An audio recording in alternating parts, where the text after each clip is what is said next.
called, but The value of camp ministry. the value of camp ministry. It's got a lot of values. So this is Dave, and then this is Brian, and this is Dan, and this is Tommy. Tyler. He told me his name was Tommy, so I told him I was going to introduce him like that. But they're going to be here to talk about camp and its value. So, hope you guys enjoy. I'm your biggest fan. Because I promised to get you a skunk. Yeah. Does it have to be a dead skunk? No, it can be alive. Okay, good. I'm gonna name it. There's just nothing good that's gonna come of that. I really want Let's put that on there. You do not want to joke around with a program director. They will take you up on it. I know he will. Trust me. I know. All right, so I'm Brian Eastling. I'm the program director. What? Oh, you have lines on me? Numbers. Numbers. Oh, I'm the program director at Camp Oak Hills. And this morning's session, we're going to talk about the value of camp ministry in a broad sense, not any one particular camp, but how camps can partner with the church and individuals to be more effective in overall ministry to children and youth and families.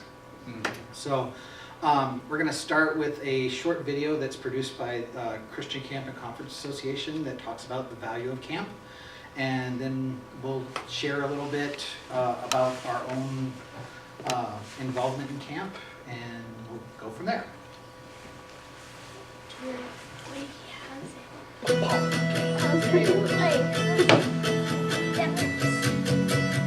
come to work for me as an IT person. That's I do IT.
First, I have been involved full-time in Christian camping for 18 years now.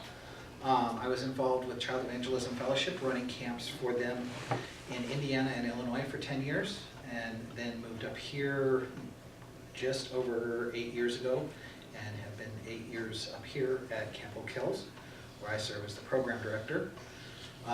Between my wife and I think we have filled every possible position a camp can have.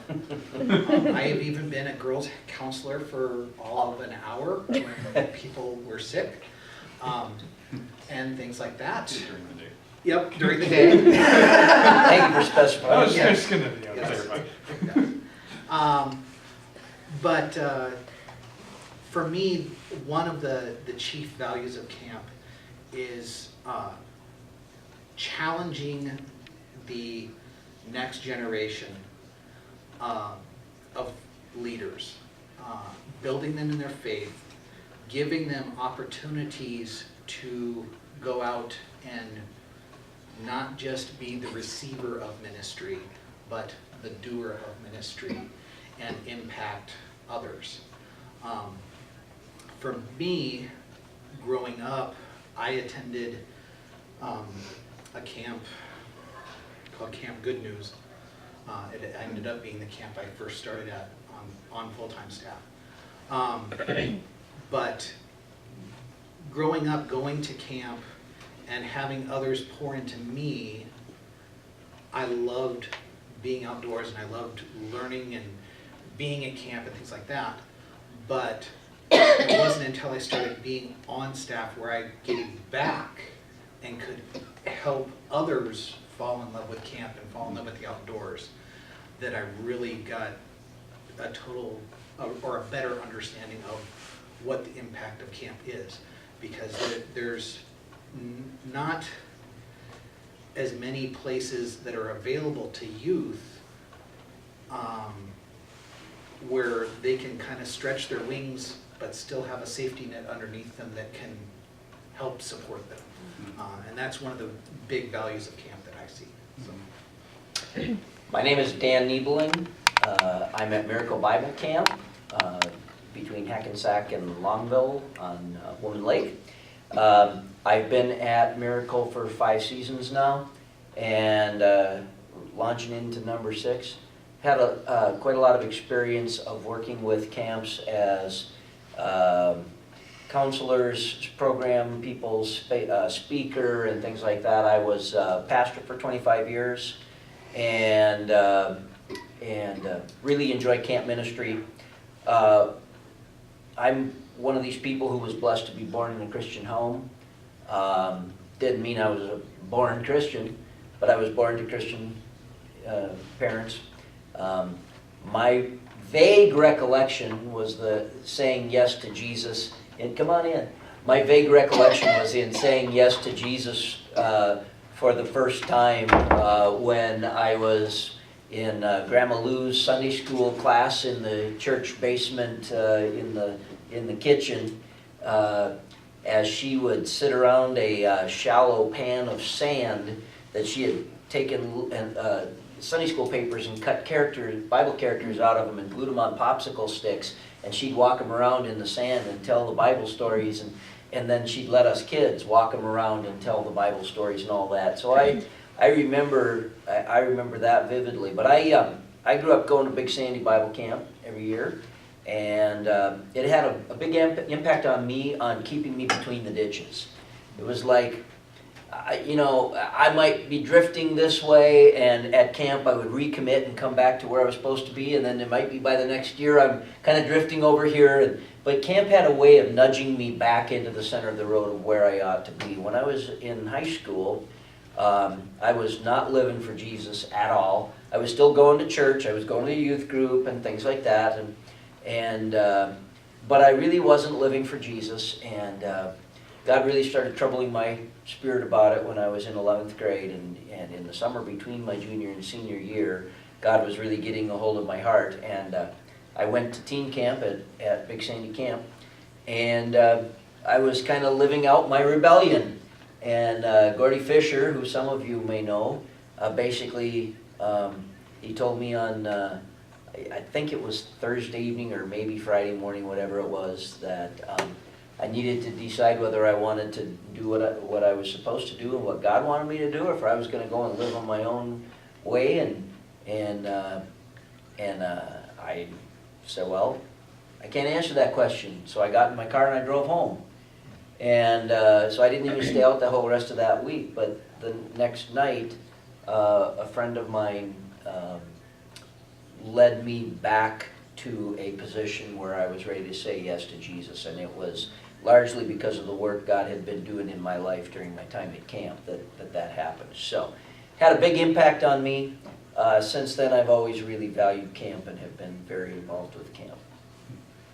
So that's my camp testimony. Yeah.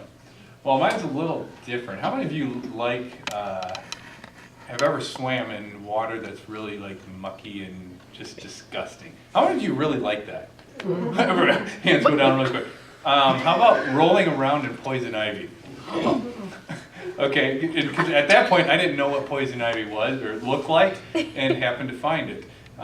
So my first year at camp, actually my only 2 years that I ever went to camp, those are the only 2 things I remember. So why in the world am I in camping? It's kind of really interesting thing. God really changed my life. I was part of a music ministry team after college. I did 2 years of college, and God got a hold of my heart at that point. And I worked for 7 years at Detroit Rescue Mission Ministries in Michigan at their camp called Wildwood Ranch. Again, and this had a mucky, yucky lake, so it's bringing back these bad camp memories. Has lots of poison ivy, so I'm like, God, why do you have me here? You know, but that first, I think it was the second year, I ended up seeing a kid's life change. Inner city kids from Detroit, Michigan, coming out and experiencing something they don't experience every day. They're out in nature, they're out with counselors who love them and care for them no matter what they're going through. And so the relationships that develop at camp between the staff and the kids, it's amazing to see. And I got the opportunity, one year, there's a kid in particular who, if they got in trouble, I was the guy to go to. And I saw kids every day. This kid, literally, when he went home, I got the chance to share the gospel with him and another lady that was helping me. So I always have 2 people with me, or 2 of us with the kid. And on the way home, I get a phone call from Mom. What did you do to my kid? Like, uh-oh. Like, when you get that kind of call, you kind of get a little nervous. But this kid, the mom's like, he's talking to me about what you're doing at camp. I had to send this kid home because he got in trouble. But he loved camp and was telling his mom about it, and like just he got to know this Jesus, and we shared the gospel with him. His life was changed for eternity just before he goes home. And then he's excited and talking to Mom on the way home about who Jesus is, and I'm just like, this is so cool. But so even in the midst of sending a kid home because of being in trouble, you got to share the gospel with them. And to me, I'm at Camp Gym now. This is going on the 7th year there. And just to see the relationships develop between our staff and kids, and you get to see life transformation, that the love of Christ being shared out of the everyday norm that people are in. That's why camp, it's not about the poison ivy and the mucky lakes, but the relationships. So apparently something must not have happened back at that camp, because I don't remember my counselors at all. But I don't even know if I had counselors, what they did back then. But anyway, but yeah, that's why I see the value now. Next, we had originally decided we're gonna break into groups, but I think we only have enough for one group. Mm-hmm. So, Brainstorm. yeah, we want you guys to brainstorm of, as churches or individuals or families, what are things that you think or would like to see camps doing, and then we as the ones that are involved in camps will try and see how we can answer those questions. So we'll give you a couple minutes to get together and talk and try and come up with a couple things, and we'll write them down on the board. You want to have them just bounce ideas up and write them down? Yeah, we can write them out and go Some from ways there. in which the camp can serve the church or the family, the Yeah. home. You guys got to make noise. You have to make sure that You you're. have to sing. Yeah. Yeah. There's a radio station. Cool. That's what that is. Probably just turn it off. Yeah. There's an off button. We know how to run tech. We know what we're doing. The less you talk, the Anything? more you have to listen to us talk. Yeah? Do you get kids who are non-church, do you get them involved in a church near where they are living? Follow up after? Yeah, follow up after. Follow up after camp. Want to write that down, Dave? Yeah, so we'll talk about follow-up.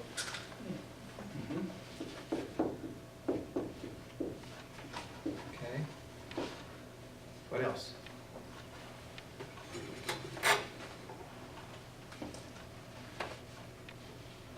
What are some of the needs in your churches that you see?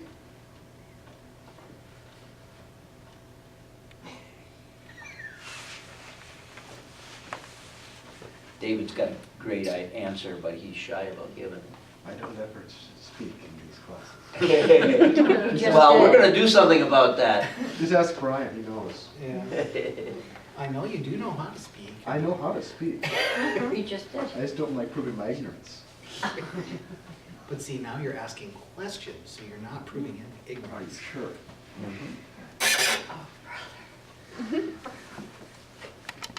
What was the original stated question again? So, What are things that you as church members or representatives of the church or families or things like that, what are things that you have questions of how camp can help you in better doing ministry to those you are responsible for doing ministry to? How can the church help, how can the camp help you? Yes. Or other Well, things, if you have other questions about yeah. Maybe if kind of people are quiet, but like, what are some struggles your churches may face, whether it be with youth or teens, adults? I'm trying to think, like, is it hard to get people engaged in leadership? Is it, start thinking through some things. Well, I know one of the answers is that for leadership, it helps to be able to have a place where you can bring the leaders together for retreat. So do you find that it's hard to find places? Yes. Okay. Okay, We so need to meeting, talk. so meeting places. Yep, Okay. All right. he knows why I'm saying that. Yeah. Yep. Yep.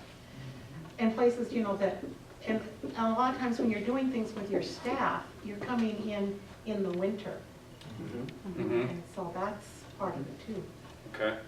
And that helps to, whether it's church things or not. Okay. Because I know one of the big churches down in the Twin Cities has called several times asking about places to meet up along the North Shore to bring in their key team members. Okay. So We you're have a hard time finding places. okay. So building into your leadership then, Yeah. whether that, because you're with CEF, so you have Mhm. leaders that you want to help develop. Right, In your churches, right. do you guys have leaders that you want to develop? Like, hopefully, she gets some. Yeah. Yeah. Yeah, good building leaders. Okay. How do you build those leaders? Okay. How to build them Mhm. too? Yep, yep. and Okay, how to building, build. you have programs to help Okay. with that. How to build. So it's not the kids' side or the youth side, but. Because those leaders could be those kids coming up, okay, Mhm. developing teams. leadership in them. Yep. Okay. What else? What are some struggles that you might see as churches? How to be effective? Like what are some of those blockades that keep you from being effective, making disciples?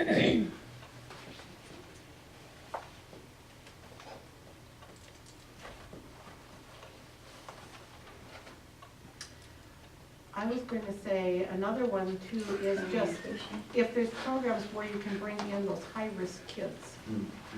Okay. Okay. So you might have high-risk people. I mean, what are they dealing with? High-risk kids, you're What do you dealing mean? with the kids that are from homeless of Duluth. We've got a whole big group that's come out of Chicago. Homeless. Okay. They're just a rough bunch of kids that we're Okay. dealing with. So if we say high-risk people, like people that are, I'm gonna try to get for you at school. Do you notice anything at school where people are like Homeless, they've got parents in Do they- prison, they're not living, we've got a lot of couch surfer kids Mhm. trying to find a home to stay at, and these are 8-year-olds. Okay. Okay, the media. So in other words, is there a program at a camp where they could come for a week of Okay. safety? Safe haven. Yeah, put it like that, safe haven programs? And I'm dealing from Duluth rather than this area, but I'm okay. sure you've got some of the same things yeah. here. Mhm. Okay. Most of our kids come from the top 2/3 of Minnesota, or top Mhm. half of Minnesota. So, you know, we get kids from the Duluth area and all that. Mhm, mhm. We stretch over that far.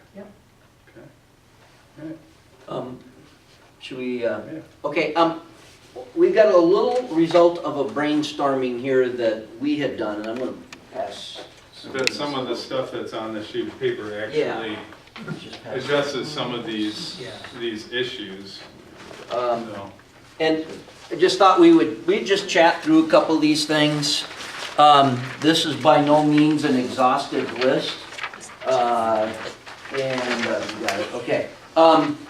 And we believe, and this is one thing that all three of us, we represent camps that all believe this, and that is that the camp serves the church, not the other way around. Yes, the church helps us. We would not exist if it wasn't for help from the church. But we exist to serve the church. The church does not exist to support us. If we don't serve the church and help it in its task, because that's what Jesus left to change the world, was the church. If we don't serve the church, then what we are is a social club. And there may be some value to that. There may be some positive things that come out of that, but that is not the gospel.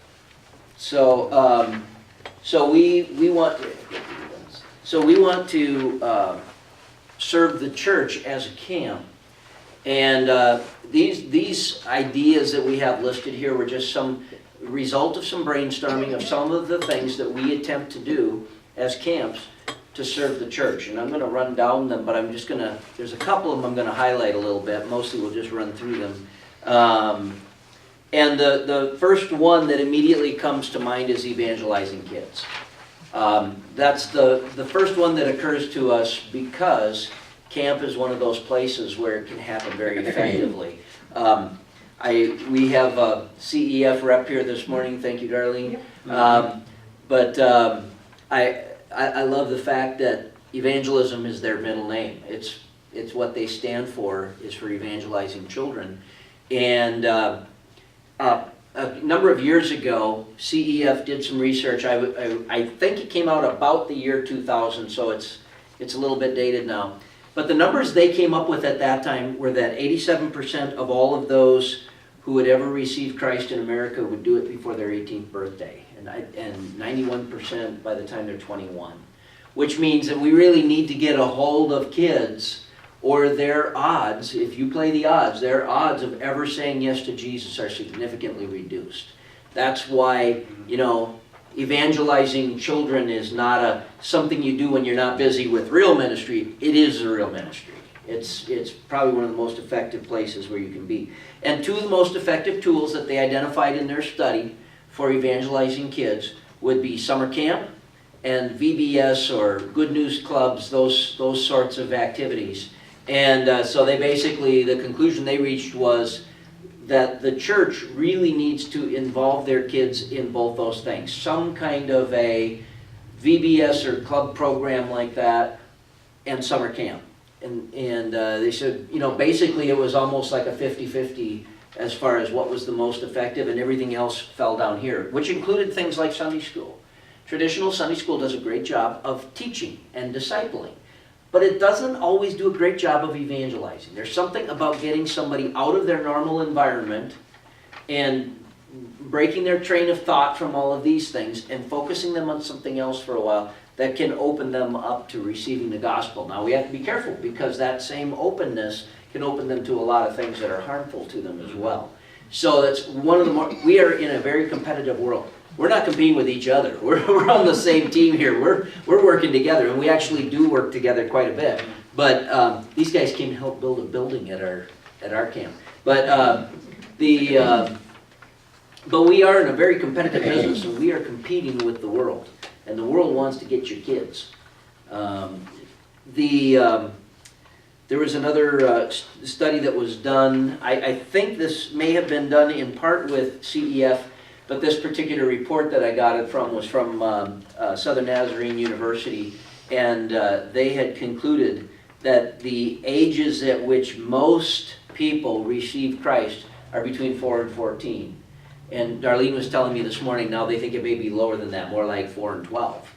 So it is absolutely vital that we get a hold of kids at that point. Camp has a way of because it's different, it's a change from what they're doing. We have a lot of different tools at our disposal to get kids to consider the claims of God in their life. So camp can be really effective in that. The church does, a church with a good educational program does a good job of discipleship, but they don't always do the best job of that evangelism task, simply because it's routine, they're in their norm, they're doing what they always do, they come in.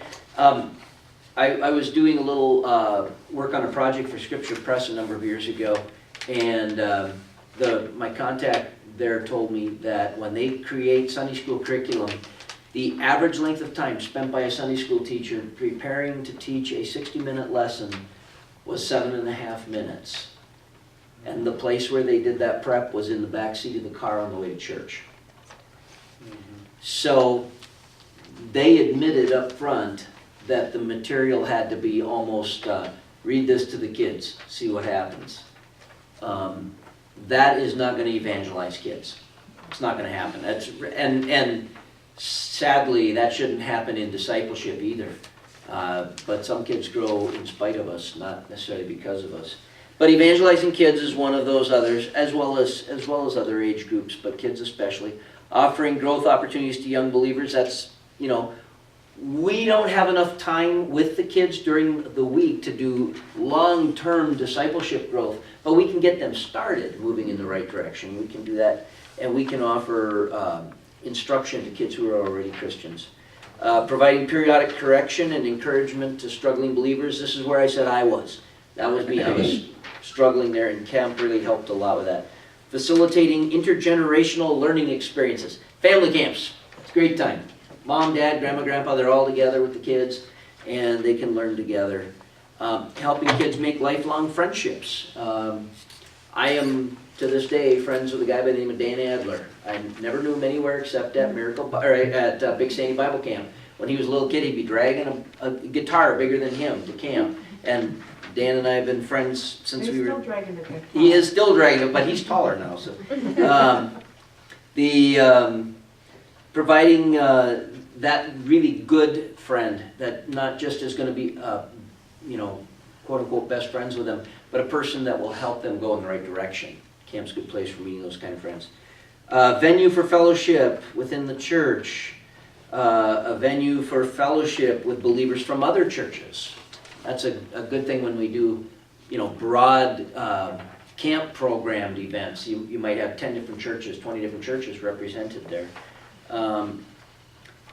Providing a venue for women to encourage each other. A lot of the women like to come together and do scrapbooking or crafting or quilting or different things like that. And it's a nice place for them to come get away from their families for a few days, get away from responsibilities, get away from the kitchen stove. They don't have to do any of that kind of stuff.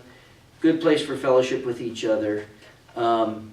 Non-threatening place for men to get together and do manly things. I'm going to pause here just for a second. We have not done a good job in the church in America with men. In fact, if you were to take all of the women in any kind of a leadership role in a church and pull them out, most churches would collapse overnight, because we've done such a lousy job at reaching men for the most part.